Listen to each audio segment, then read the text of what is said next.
गायत्री महामंत्र एक बार मेरे साथ दोहराओ। ओम भूर्भुवः स्वः तत्सवितुर्वरेण्यं भर्गो देवस्य धीमहि धियो यो नः प्रचोदयात्। आज से नवरात्रि शुरू हैं। अनुष्ठान का संकल्प भी प्रवचन के अंत में होगा। कल आप लोगों से जो मैं बात कर रहा था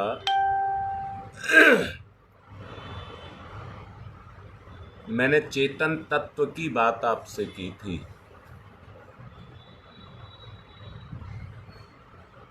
मुझको एक बात समझ आती है और वो ये समझ आती है कि संसार की एक स्वाभाविक गति है। वो जो स्वाभाविक गति है, क्योंकि संचालन चेतना से है,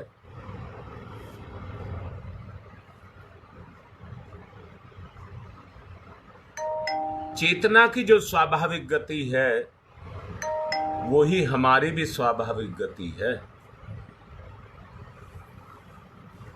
अर्थात जब हम चेतना के चैतन्य स्वरूप को जब तक नहीं समझेंगे तब तक चेतना की गति का हमको पता नहीं लगेगा।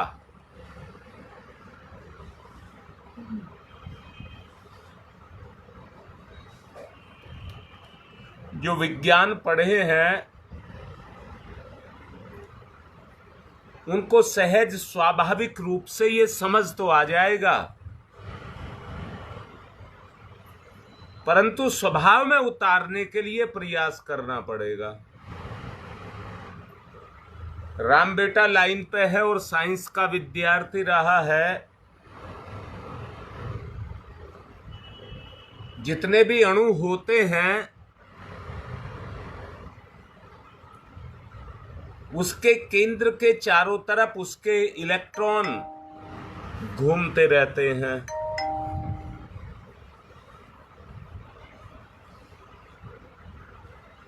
मैंने आपको एक बात कही है, अगर आपको याद हो तो, अपनी चेतना को मैं पर, स्वयं पर सकोड़ दीजिए। अपनी चेतना को एक जगह पर, स्वयं पर, अपने आप पर सकोड़ दीजिए तो केंद्र कौन बनेगा? राम बेटा जवाब देता रहे। उसका केंद्र कौन बनेगा?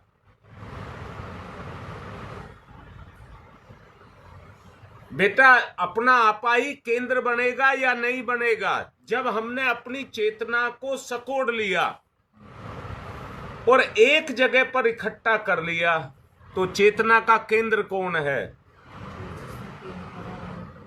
मैं। चेतना का केंद्र कौन है? मैं। तो जो चेतना की शक्ति है, जो ऑर्बिट की रक्षा करती है, वो उसके चारों तरफ घूमने लग जाएगी। ये चेतना की सहज और स्वाभाविक गति है। चेतना की सहज और स्वाभाविक गति यही है। आप तब उस समय देखेंगे, जैसे ये कल समझाया गया था कि सूर्य के चारों तरफ ये पूरा ब्रह्मांड घूमता है। ग्रह, नक्षत्र, तारे, समझिए बृहस्पति, शुक्र, शनि, ये सब उसके चारों तरफ घूमते हैं और पूरे ब्रह्मांड की रक्षा करते हैं। जो चेतन सत्ता है वो अदृश्य है। परंतु अदृश्य होकर के इस संसार पर काम कर रही है।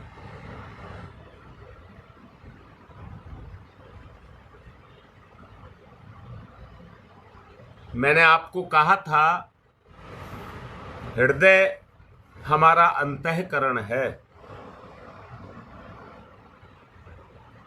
चेतना रक्त के अंदर बहती है, पूरे शरीर की परिक्रमा करती है। कितनी सेल कणिकाएं उसमें होती हैं।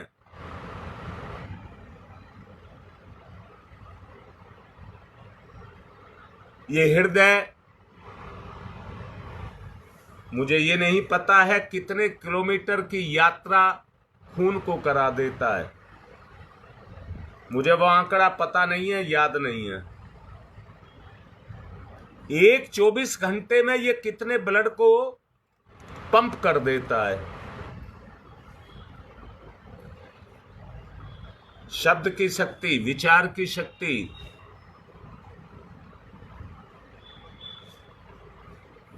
राम समझ रहा होगा बेटा, या जिसने भी साइंस पढ़ी है वो समझ रहे होंगे। शब्द की शक्ति और विचार की शक्ति और अन्य शक्तियां हैं, वो आपके अंदर पैदा होती रहती हैं।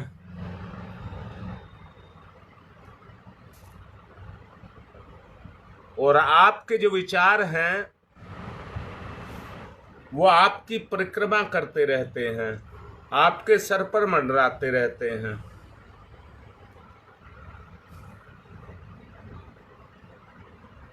वो परमाणु जिनसे आपका काम चलेगा, अपनी प्रार्थना के द्वारा,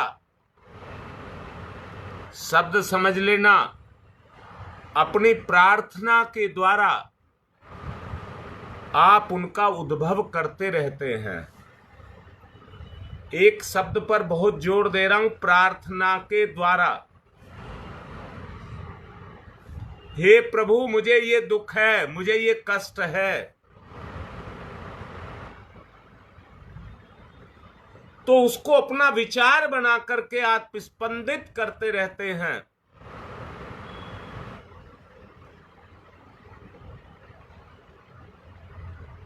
ये याद रखना,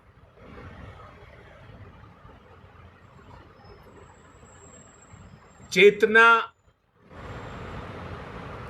हमारे चारों तरफ परिक्रमा करती रहती है।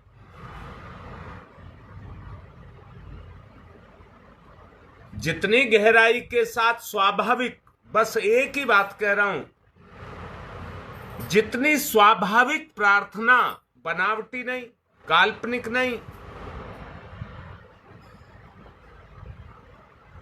जितनी स्वाभाविक साधना आपकी होती चली जाएगी, वो साधना आपके स्वभाव का अंग बनती चली जाएगी।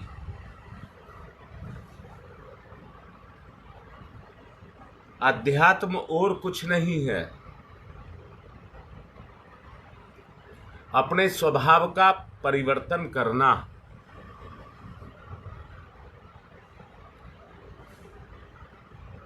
ये सब स्वाभाविक रूप से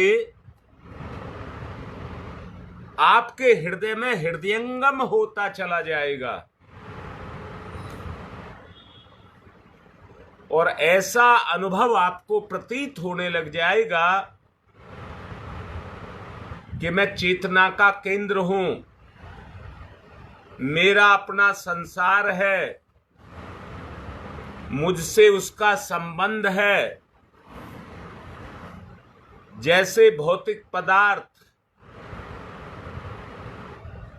साधन जो मेरे हैं, मेरे इर्द गिर्द घूमते हैं,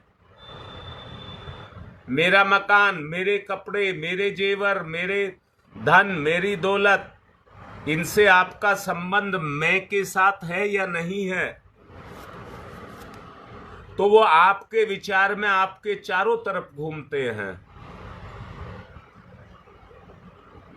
बेटा इतनी बात समझ आई हो तो आगे चलूंगा, पहले इतनी बात में पूछिए।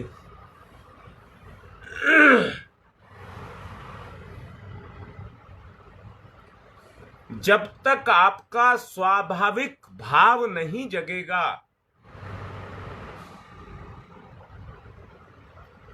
तब तक आपके प्रयास सार्थक नहीं होंगे।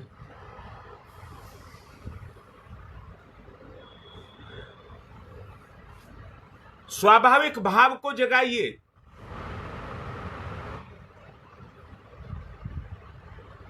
और एक बात और भी कह रहा हूं, जब तक स्वाभाविक भाव नहीं जगेगा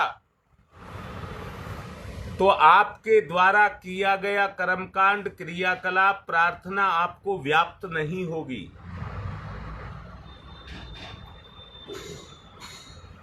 वो बाह्य बाह्य रह जाएगी, तुम्हारी अपनी नहीं होगी।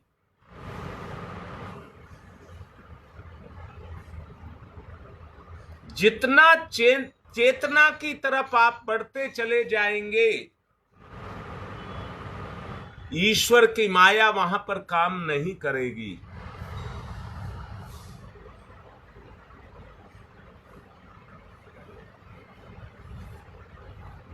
बोलिए, बात समझ आ रही है या नहीं आ रही? बस एक ही बात कह रहा हूं, तुम्हें केवल अपने स्वभाव का निर्माण करना है।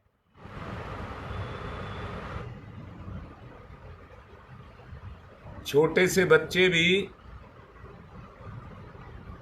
अपने घर की किसी चीज को दूसरे के यहां देख लेते हैं तो कुछ बगैर बताए हुए उसको उठा करके अपने कपड़ों में छुपा लेते हैं, ये हमारा है, ये हमारा है, और उसे अपने घर ले जाने की बात सोचते हैं।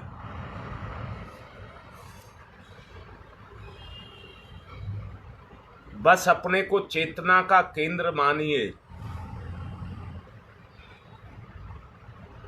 मेरे जीवन का केंद्र मैं स्वयं हूं।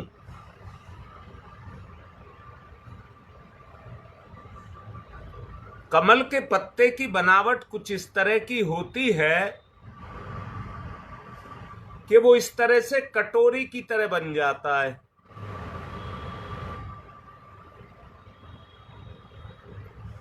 और उस खाली गैप के अंदर पानी नहीं आता है, इसलिए वो ऊपर तैरता रहता है, वो डूबता नहीं है। हम आसक्ति से बंधे रहते हैं, हम आसक्ति से बंधे रहते हैं और आसक्ति के कारण डूब जाते हैं। हाँ बेटा बताऊंगा, अच्छा लगता है आप पूछो,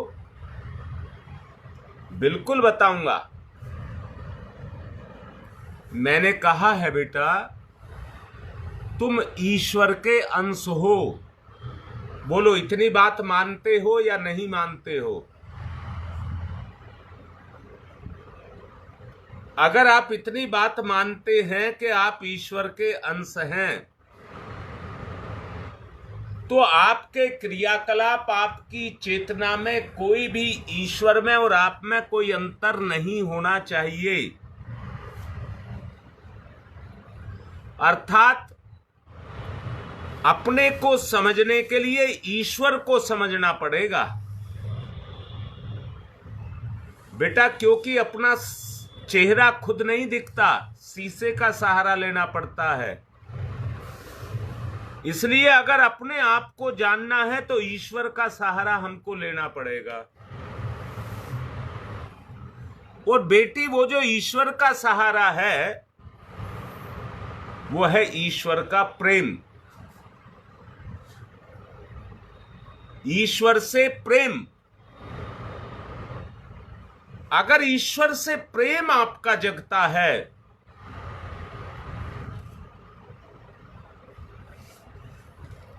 तो फिर आपको कुछ करने की आवश्यकता नहीं है। ईश्वर से प्रेम करना आपका स्वभाव बन जाएगा।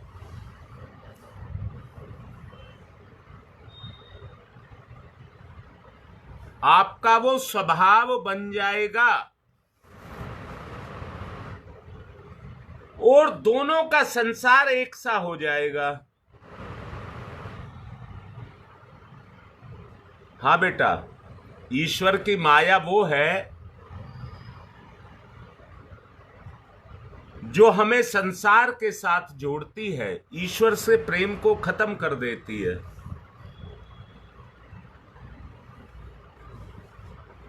और ईश्वर से प्रेम का मतलब एक और भी है, सिद्धांत से प्रेम। सिद्धांतों से, अनुशासन से प्रेम, अर्थात वो काम नहीं करना जिसमें ईश्वर रूठ जाए।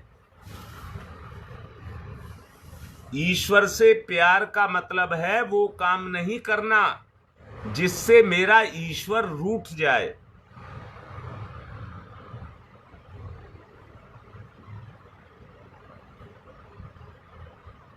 बेटी, ईश्वर से प्यार कैसे करें?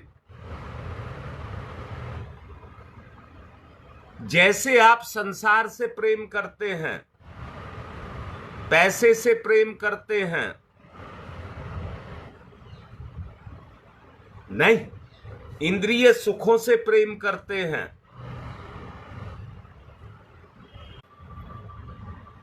बेटा, इसका दूसरा तरीका यह है, जीव, प्रकृति और आत्मा तीन बताए गए थे आपको।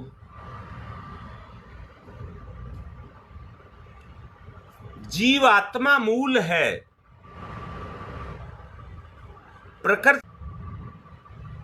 बहुत अच्छे से एक बात को समझने की आवश्यकता है।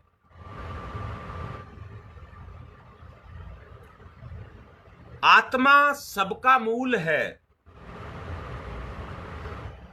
प्रकृति में जीव की शक्ति है, प्रकृति में आत्मा की शक्ति है और प्रकृति जीव का मूल आधार है। आप ये देख, मैंने कहा है आत्मा आपका मूल है और आत्मा की जो शक्ति है वो प्रकृति में समाती है और प्रकृति की शक्ति जीव में आती है। उसका उद्घाटन जो करता है, तुम पहले अपने आप को एक जीव मानो।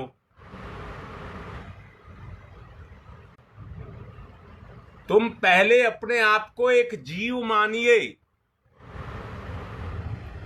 और फिर देखिए आपकी प्रकृति है या नहीं है।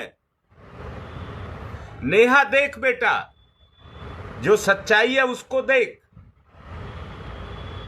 अब तेरी प्रकृति है तो तेरी प्रकृति में आत्मा है या संसार का सुख है? बेटा देखो, लिखो जल्दी से। प्रधानता प्रकृति में आत्मा की है या संसार की है? जो प्रकृति में समाया है वही आपका स्वभाव है। आपकी चेतना पर प्रकृति अपने काम को कर रही है।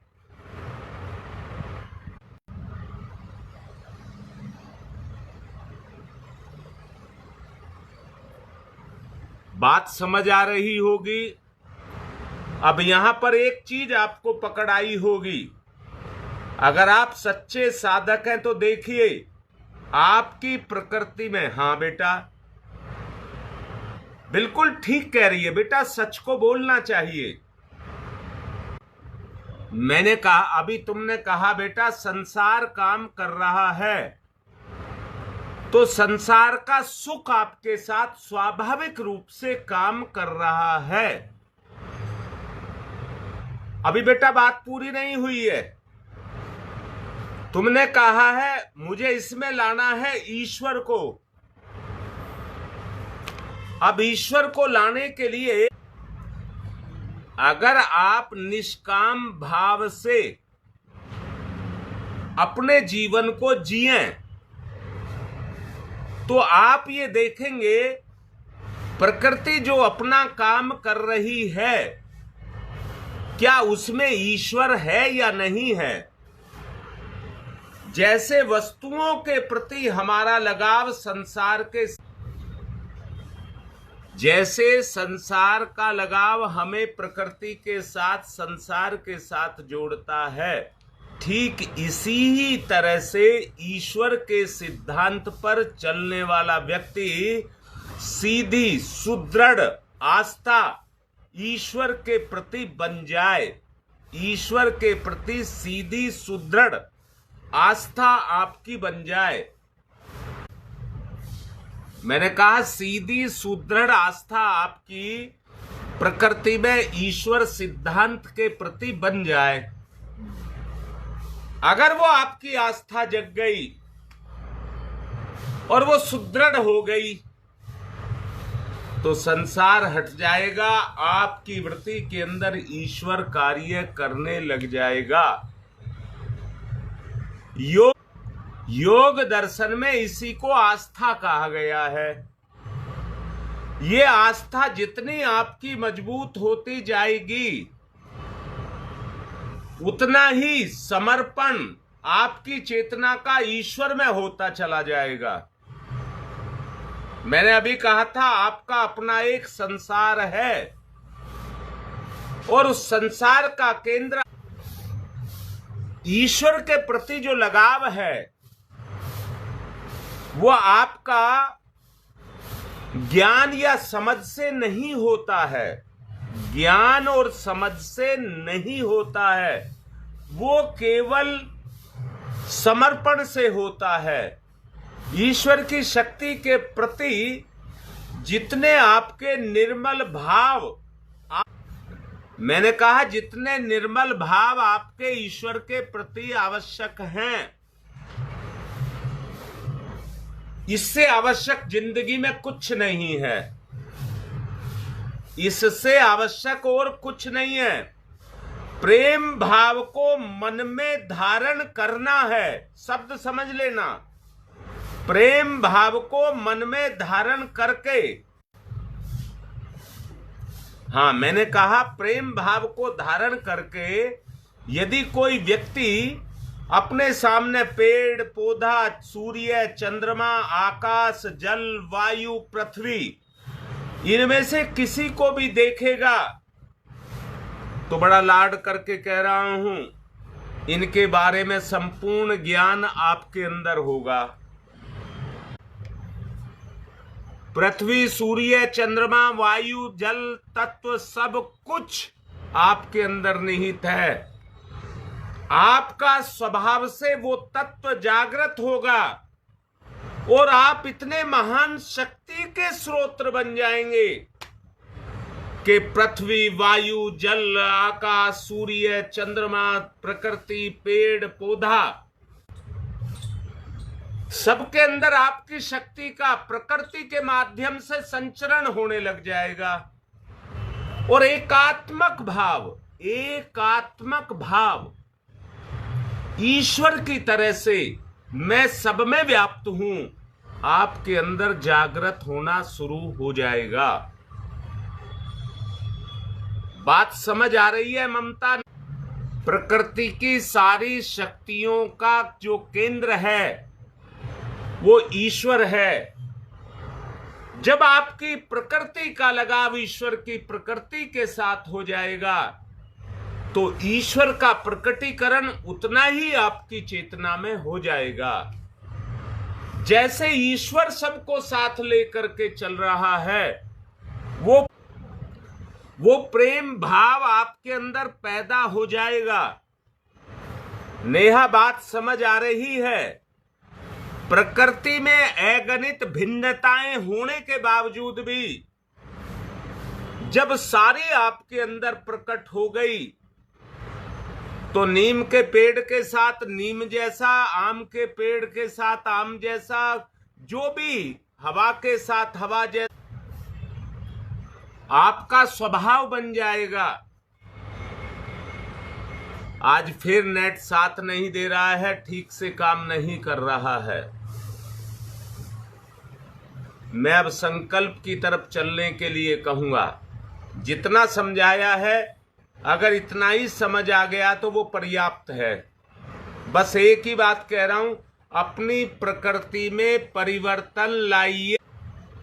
ओम तमसो मा ज्योतिर्गमय, तमसो मा ज्योतिर्गमय, तमसो मा ज्योतिर्गमय, असतो मा सद्गमय, असतो मा सद्गमय, असतो मा सद्गमय, मृत्योर्मामृतं गमय, मृत्यु तमसो मा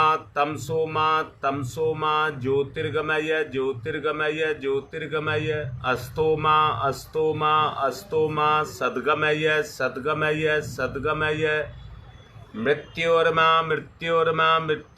अमृतम गमय, अमृतम गमय, अमृतम गमय। दोनों हाथ रगड़िए, मुख पर फिराइए। अब का अनुष्ठान इसी के, अपनी प्रकृति में परिवर्तन के लिए ही अनुष्ठान है। अब अनुष्ठान की तरफ चलें, क्योंकि नेटवर्क दिक्कत कर रहा है, तो जल्दी जल्दी कर लीजिए। बाएं हाथ पर जल दाहिने हाथ से ढक लेंगे, पवित्रता का भाव। ओम मैं पवित्रो वा सर्वावस्थांगतोऽपि वा यः समरेत पुंडरीकाक्षं सबाह्याभ्यंतरः शुचि। मुख में 3 बार जल डालिए। ओम अमृतो प्रस्तन्मसि स्वाहा, ओम अमृता पिधानमसि स्वाहा, ओम सत्यम यशः श्रीर्मय श्री श्रीयताम स्वाहा। हाथ साफ करिए, बाएं हाथ पर जल लीजिए, शिखाबंधन करिए। ओम चिद्रूपिणी महामाई दिव्य तेज समन्विते तिस देवी शिखा मध्य तेजो वृद्धिम कुरुष्यमेव। ओम वांगमय आशय अस्तु, ओम नशोर में प्राणो अस्तु, ओम अक्षणोर में चक्षुरस्तु, ओम कर्णयोर में श्रोत्रम अस्तु, ओम बाहोर में बलम अस्तु, ओम उर्वोर में ओजो अस्तु, ओम अरिष्टानि मेंगानि तनुस्तन्वा में सह संतु पृथ्वी पूजनम। ओम पृथ्वी तया धृता लोका देवी त्वं विष्णुना धृता त्वं च धार्य माम देवी।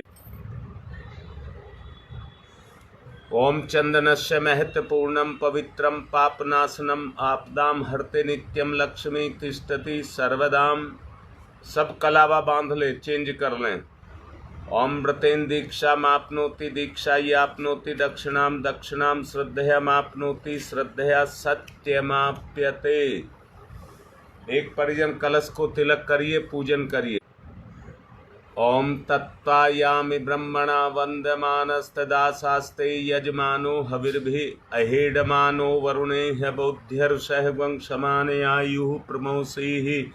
ओम मनोर्जुतिर्जुषतामाजस्य बृहस्पतिर्यज्ञमिमं तनोत्वरिष्ठं यज्ञवंशमिमं ददातु विश्वे देवास इहमादयन्ताम्। ओम प्रतिष्ठा ओम वरुणाय।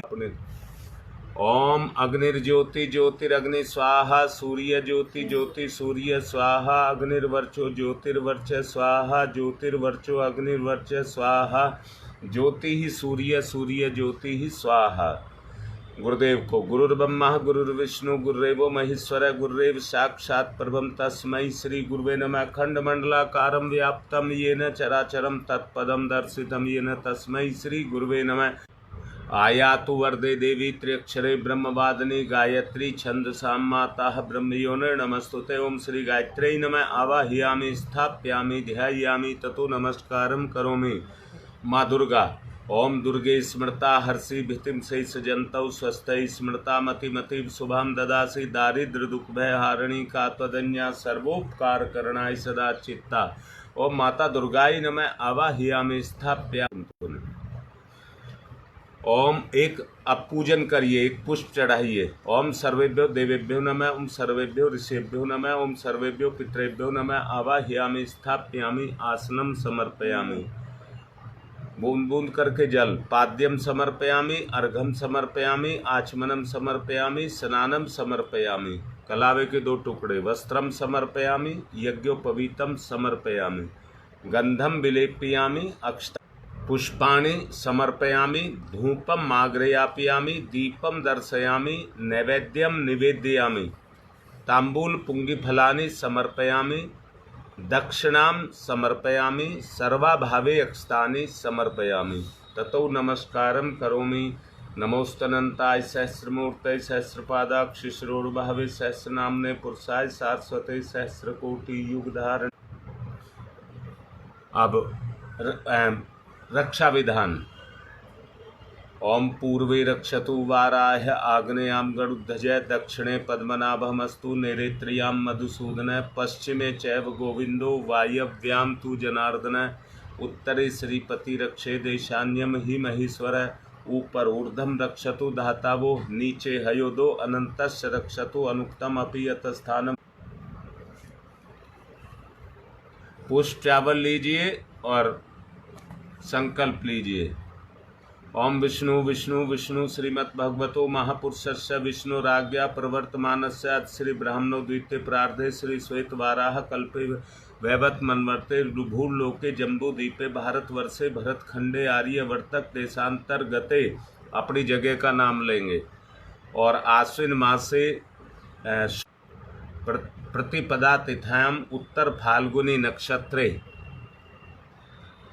सत्प्रवृत्ति संवर्धनाय दुष्प्रवृत्ति उन्मूलनाय लोक कल्याणाय आत्म कल्याणाय वातावरण परिष्काराय उज्ज्वल भविष्य कामना पूर्तये च प्रबल पुरुषार्थ कर्ष्यै अस्मै प्राजनाय च कलश आदि आवाहित देवता पूजन पूर्वकम गायत्री मंत्र का 24,000 का लघु अनुष्ठान कर्म समर्पये।